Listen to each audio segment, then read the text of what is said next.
CrossFit's a mix of everything. So the whole idea of fitness is, CrossFit's definition of fitness is work capacity across broad time and modal domains. Sounds, real scientific, but basically what it means is we want to be able to, we don't want to just be able to lift the most. We don't want to be able to run a marathon in 2 hours, but not be able to clean 205 pounds or be able to pick up our kids or something like that. So the whole idea behind the CrossFit Games is to find the fittest person. So there's all these tests, tests of fitness.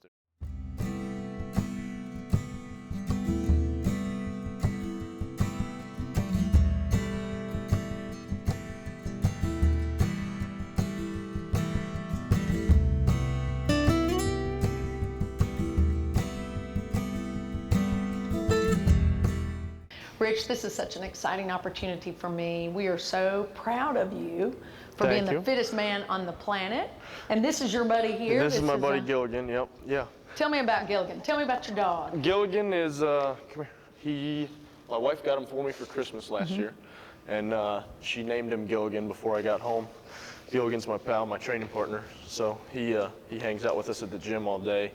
And then at the house when I train, he's always there. So and you've had him since he was a puppy? Since he was a puppy. So he'll be a year old in October. Hey. And you're trying to eat my butt. He doesn't even, dropping weights or anything like that doesn't even faze him.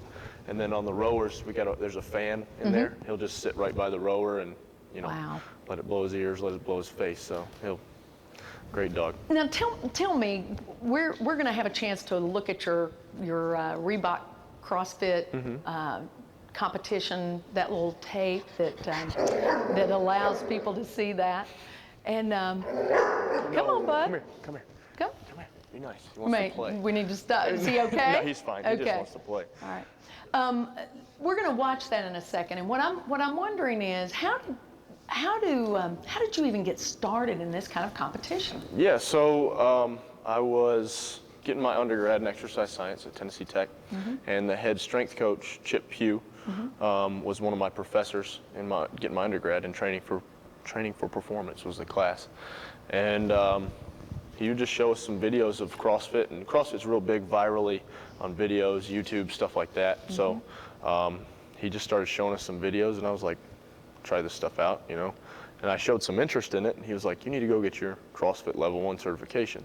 So in June of 2009, I was like, all right, I'm gonna pay. It's a weekend course, and I paid the $1,000 and went and got the certification. And then July 1 of that year, my cousin moved down from Michigan, and so we just started doing it in my dad's barn, and we just kind of, from there, it just took off, really, and we started doing some of the workouts because CrossFit.com or CrossFit headquarters puts out a workout of the day every day, and we just started doing those.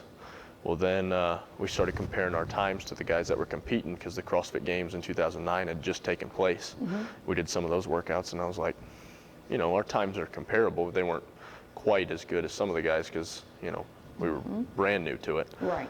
Well, then we just started doing it, and we were like, all right, we'll give it a shot. And in January, I was like, all right, let's register for sectionals in 2010. And my cousin's like, all right, we'll do it.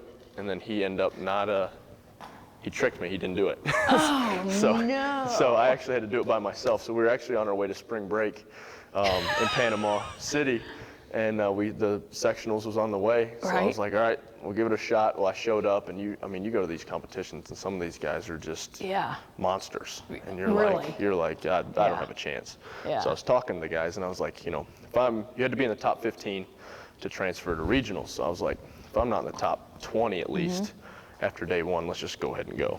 And so I ended up winning. I was in first after day one. So I was like, all right, well, I guess we'll finish this out. And so I ended up winning my sectional. So my whole goal that year was just make it to regionals. Well, I went to regionals, and I was like, all right, just don't get last place. Don't be that guy. So ended up showing up, and they took the top 4. Well, I got first in that one too. So I was like, all right, well, CrossFit Games, I'm ahead of schedule. I was like, once again, don't be the idiot that gets last. And so going into the final day, I was actually in first place. And then there was just a succession of workouts, and the last workout had a rope climb in it. And each workout was like, there's 30 seconds separating each workout, so you're just absolutely taxed. And at the end of it, I was trying to climb the rope, and growing up, my dad's always like, you don't need to use your feet, you know, you need to learn to climb a rope with just your arms, blah, Oh my blah, gosh. blah. All these guys are using the foot technique climbing the rope. So I get to the top of the rope on the, I'd attempted it for a while, well then I went about one hand down and fell off. So there's actually a YouTube clip, well actually they showed it, they aired the CrossFit Games last night, well they decided to show that 2 or 3 times, you know, showing it. So, Yeah. but you know, you learn from it, and I ended up getting second that year in Oh my 2010, gosh. so. And then, so 2010 was your first? First year. Yep. Okay. And then 2011, since I was pre-qualified, that year they had where if you got top 5 in the games or you were a past champion, you automatically made it to the CrossFit Games. So I didn't have to do any of the preliminary stuff. Oh, okay. And so 2011 went in and won it. And then this last year they took away the pre-qualifications. So I had to do regionals, sectionals, regionals. Well, it's not really sectionals anymore per se. Right. It's kind of a worldwide open is what it's called. Yeah. And so. Well, let's look at this video. I want you to see this video. This was made after you won for a second year in a row to be the fittest man on the planet, Reebok's fittest man on the planet, which was quite a feat. So let's take a look at that.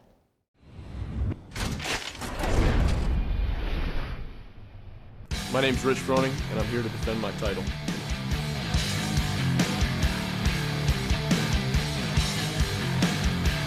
Rich Froning, once again, you find yourself going into day 3. We could technically call it day 4 in this case, yeah, with a pretty good lead. Does this feel like deja vu, or what are you feeling right now?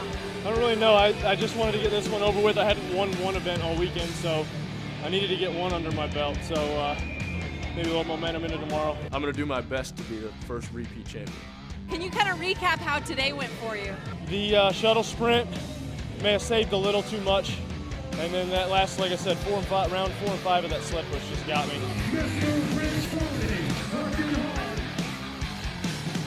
And the clean ladder. The clean ladder, I forgot about that one. That was a 10-pound PR.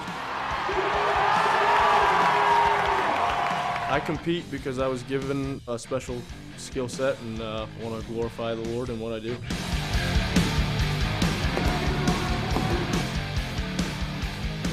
So Matt Chan starting to put some pressure on Rich Froning, just a couple reps back. There's then Rich Froning, he's just not going to take it easy. He's just going to go out and win another event.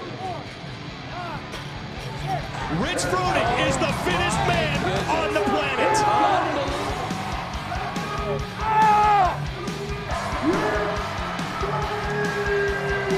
My name's Rich Froning, and I'm the fittest on earth.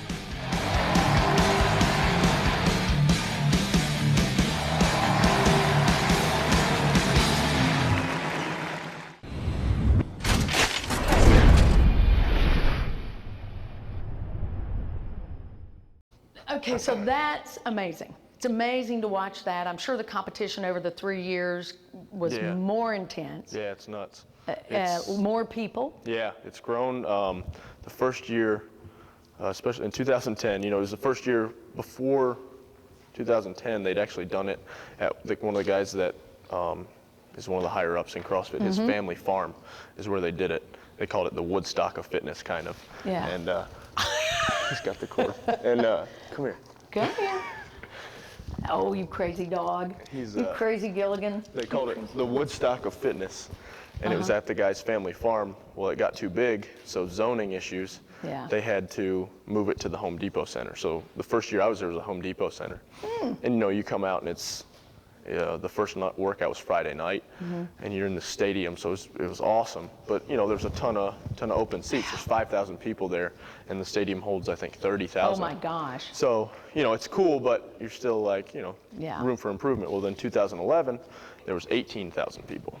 Well, then this year it was sold out. It was sold out 6 weeks before the games. There's 30,000 people. So it's been cool to see the progression, and they had to sell extra seats. So the tennis stadium only holds 30,000, and it's connected to like a track and field. And so they sold extra tickets where people could just access the track and field, and there was a jumbotron out there too. Oh, Because so we they do could some watch. events. We do some events at the track and field, Right. and then some in the tennis stadium. Right. But they had a limited access ticket where they could only access the track, but they could still watch it. So it's just insane to see the growth in the growth. sport, and then just watching like YouTube videos and stuff.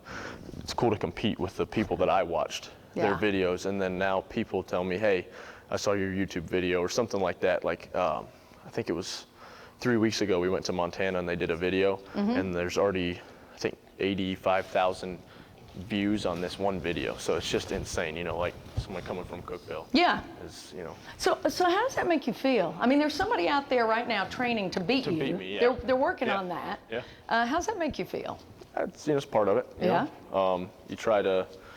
My whole thing is to try to outwork that person. You know, you don't know who's training. I may not be the smartest to train, but I'm going to try to train the hardest. That's Yeah. for sure. So, you know, it gets tough too with like sponsorship obligations and travel Right. and stuff like that. But that's one of the good things about CrossFit, though, is you can do pretty much anything anywhere. I mean. Well, what when is it? Tell people what it is. So I mean, it's not just running. Right. It's, CrossFit's a mix of everything. So the whole idea of fitness is, CrossFit's definition of fitness is work capacity across broad time and modal domains. Sounds, you know, real scientific, but basically what it means is we want to be able to, we don't want to just be able to lift the most. We don't want to be able to run a marathon in 2 hours, but not be able to clean 205 pounds or be able to pick up our kids or something like that.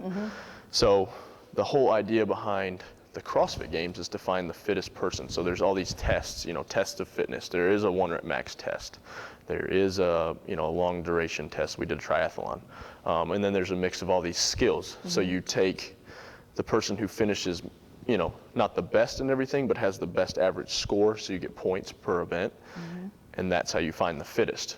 But with CrossFit too, is there's another side of it. Is people see the CrossFit Games. They see what, you know, we do on TV, but that's not what CrossFit is. CrossFit is the community. It's the gym, the people that, you know, the 50, 60-year-old people that are, you know, they want to play with their grandkids. Yeah. So they're trying to be fit for life. CrossFit, you know, is real big on functional movements, you know, picking stuff up off the ground, pulling up your body weight, being able to move your body weight, basically to prolong yourself going into a nursing home. And then also, you know, just even the everyday, you know, people that want to just be fitter, want to do stuff like that. So it's, you know. so it is for everybody. It is You for think everybody. it's That's the anybody can do beauty of this. it is, you know, people see the CrossFit Games and they're like, I can't do that. Yeah. But the CrossFit is so much bigger than the CrossFit Games, and they don't see the community. And what's awesome too is in this gym we have, you know, we've been open a week and a half. We have 40 people, and we've had probably 16-year-old kids, but we've also had 60-plus-year-old men and women, and everybody's a team. Everybody, you know, you push each other. Yeah, you're competing for the best time on that board, but you're still going to push people when you're done, or, you know, they're going to push you if they finish Right. first. So, you know, the community is what makes CrossFit so great, is everybody works out together. Yeah. You're doing the same workout, but you scale it for that person's individual skill level or fitness level. So, you know, they're doing the same movements, it may just be a lighter weight or something like that. So. Good job, Gilligan. Good job.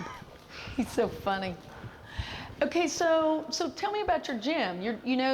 Well, first of all, you're from Cookeville. I'm from Well, originally I was born in Michigan, but I don't claim that because I moved here when I was 5. So Okay. I've lived here for 20 years. All right. So And- Cookeville's my home. And you played baseball Played for baseball, Cookeville High yeah. School? I played at Parkview, you know, the rec league there. Played a little bit of football, and then played some travel league for Cookeville, and then played at Cookeville High School. And then you went to Tennessee Tech? Yes, originally I went to Walter State to play college baseball, and then decided college baseball wasn't my thing, so I came home and started going to Tennessee Tech. And then at that time, Cookeville Fire Department had the program where you could be a student firefighter. Right. And I did that. So 4 years I was a firefighter for Cookeville. And then, like I said, you heard the roller coaster it's been since then. So. Yeah, and that's pretty good endurance training, isn't it, to be a firefighter? Yeah, for sure. And we did the tough challenge and, you know, the firefighter challenge and stuff like that, which I wish I would have done CrossFit when I, Yeah. did that Yeah. firefighter challenge, but I didn't. So it'd have been good because that's one of the big draws for CrossFit is we've got a lot of police, a lot of military, a lot of fire. CrossFit's real big about they name some of their benchmark workouts after men and women that have died in Afghanistan, Iraq, or even military, police, and fire. So they've got a real close connection with the public service group. So being in Cookeville, now you've won these major competition. You've won some major competition money. Are you not tempted to leave Cookeville? No, I've actually been offered several times to leave Cookeville, but Cookeville is just with Hillary, my wife, we're both from Cookeville, and it's just Cookeville's our home. It's where we want to raise our kids. I'll travel, but you don't want to leave. You're comfortable here. There's Cookeville's a great place to live. You can be to a lake in 45 minutes either way. Yep. You can go to the mountains. My dad lives on Pfeiffer Mountain, just 10 miles away or whatever. And then you can go to Gatlinburg, do whatever. So I don't ever see us leaving here, really, to be honest. And is that why you invested in building a gym so that you can help grow a fitter community? Right. Yeah. And it's been pretty cool to be a part of. Because we were at the APC or the Strength Center at Tech, training people out of there, but you only had 1 hour a day. Athletes have first priority, which rightfully they should. It's their facility. So, with one of my contracts, with one of my sponsors, the Rogue Equipment, they originally with Reebok was going to sponsor the gym and all that. Well, I was talking to Bill with Rogue, and he's a bigger company in the CrossFit community now. He makes all their stuff, and they're based out of Columbus. They're big made in the U.S. stuff. And Bill was like, why don't I just give you, the equipment as part of your contract? So, he's furnished this beautiful facility, and then, it's been cool to be a part of and give people a place to work out, because before they had an hour. Now we've got 6 time slots where people can come in. Wow. So it's been good. And anybody. Any Yep. fitness level. That's right. Anybody, whoever wants to start. All right, let's talk about how do you become the fittest man on the planet? What's the secret? What do you eat? What do you have to do? You don't want to know what I eat, but I'd say that, everybody's like, well, if you could do, what's the one thing you could tell me? There's no one thing. It's a lot of hard work. It's a lot of sacrifice. Luckily I have a very supportive wife that she lets me, I don't know how to, I wouldn't want to say I neglect some things, but she takes care of me and makes sure stuff gets done when I don't, when it's, crunch time or stuff like that. So she puts up very well with me, not wasting time, but using time on, my fitness versus, when I could be in the house. Like leading up to the games especially, I'm outside till 9, 10 o'clock because I've got a garage gym at the house. And, she'll mutter a few things, but then the next morning it's forgotten. So, but it's just a lot of hard work, a lot of dedication. And just luckily, though, it's not all me. I've got a lot of friends that help me with, training-wise, business-wise. Vet's over there sitting. So she's helped a lot with getting this up and running, especially. But, training-wise, my cousin is really good. The one that I started with that snaked me out of him doing the competition. He's actually been doing the team competition with some of the guys. And our team actually almost made it to the games. They were one muscle up away, which I think the girl got the muscle up, but the judge didn't. So regardless, I've got a good support cast. I've got people that are stronger than me that push me in the strength areas. I got people that are cardiovascular or running or stuff like that, or better shape than I am. So it helps me push in that, and then just working on skills and stuff. So were you an outstanding athlete? Were you just a really top? I was a hard worker. I don't know. I guess you'd have to ask Coach Chaffin about that one. But if I wasn't the best, I was going to try to work to be the best. Yeah. That was always, luckily, my parents, I was always 1 or 2 game systems behind everybody else. So I didn't want to play video games. It was always go outside and play, go get lost in the woods. Like I said, I grew up on Pfeiffer Mountain. So we did a lot of climbing or one time we rappelled a bluff with a garden hose. Oh my gosh. Yeah. That's a little crazy. Yeah, it's a little nuts. Yeah. But, you know, my parents were always get outside, go get lost, you know, get in trouble. You know, not too much trouble, but get into trouble. So. I've heard you say that faith, family, and fitness, that's your motto. Tell me about that. Yeah, so I grew up a Christian, and, you know, in high school and college, other things take precedence over. You know, you don't devote as much time as you need to into your faith. And I think after 2010, especially after the games, I'd kind of let CrossFit become my identity a little too much, put a little too much, you know, almost put it on a pedestal or made it an idol, and put a lot of pressure on myself, and it made me not even want to compete, not even want to do it, you know, because at first I wouldn't say I was doing it for self-glorification, but I wanted to make my family proud, wanted to make people back here proud, wanted to, you know, make friends proud, stuff like that. Well, then 2010, with the help of Thomas Cox, the offensive line coach at Tech, and then Chip Pugh especially, those two, and then Dr. Phillips, who's one of the professors at Tennessee Tech. Those three, I'd say, are real big mentors in my faith, and helped me get back on track, and, you know, figure out that my identity's not in CrossFit, it's in Christ, that I don't need to, you know, I don't need to put that much pressure on myself. And then without that pressure, I'm just relaxed, and I can do what I need to do at the competitions. So. And you've mentioned your parents, you've mentioned your wife, that you obviously have a great support system. Very supportive system. So it's awesome. Like I said, parents were, you know, my dad's in here helping us get stuff ready, my mom too, and then Hillary doesn't work out, but it's pretty funny to get her in here. But she'll take pictures, and she's very supportive and help out. You know, she'll come in and she's like, "What do I need to help? I don't know what to do, but I'll help." And I'm just like, "You're fine," you know. How did you guys meet? We met, I was getting my hair cut, actually. It was before I even started CrossFit. I was getting my hair cut, and she was getting her hair, whatever women do. And in between, I guess she was getting color. I got my cut while she was getting it colored. And so we just kind of started talking, and then got her number somehow, and then the rest is kind of history. Yeah, so that's it's great. Been good, yeah. So we've been married a little over a year.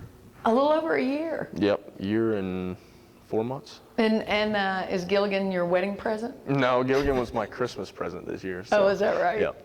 Yeah. You know, some people think that this fame, this fortune will change you. How do you feel about that? I don't think so. I mean, I try not to let it, and I think, especially having, like I said, a group of people around me that I'm just rich. I'm not Rich Froning. There's a difference, you know, to the outside world. And it's nice to come home, because for the most part, people are like, it's just Rich, no big deal. So, you know, it's cool. But like I said, I don't think it hopefully it doesn't change me, but I don't see it changing. You know, I'm not going anywhere. I'll be in Cookeville, so. I don't see it changing you either. Now, there'll be a lot of folks watching this all across the state, and Tennessee's pretty big in CrossFit. Yeah, it's growing, especially. When I started, I think there was 1 or 2 CrossFit gyms. Now there's 8 or 10, I don't even know. It's growing, and it's becoming a pretty strong. I mean, I think we had, last year I know we had CrossFit Murfreesboro went to the CrossFit Games. And then this year, I don't know, I think Knoxville went, but I can't remember. But I mean, it's getting to be a strong point, that's for sure. What advice would you give to somebody who's starting watching? CrossFit? My biggest thing is to find a CrossFit gym. I'm not saying that just because I'm a CrossFit gym owner, but you need to, there's so many of these movements that in CrossFit that you need somebody that knows what they're doing, knows how to coach them. So the biggest thing is find a CrossFit affiliate in your area, or, you know, research and find the best CrossFit gym. I wouldn't, you know, there's some out there that may not be the best, but, you know, do your research, but find one for sure, because people, you need to, for these movements, it's just, a lot of them are complicated, and you want to do them safe, and you get to be part of that community, part of that support group, and it's a lot easier to keep going when there's other people pushing you, other people around you, if you have something that you look forward to going to the gym, you know, to hanging out. So we're about out of time. What's next for you? We're actually going to London in beginning of October, the CrossFit Invitational. It's Team USA versus Team Europe. So I'm one of the Team USA representatives, so I'm pretty fired up about that. There's 3 of us guys, 3 girls on each team. So it'll be fun. That's great. Well, thank you. Thanks, Rich. Thanks for having me. Congratulations. We're so proud of you. Thank you very much.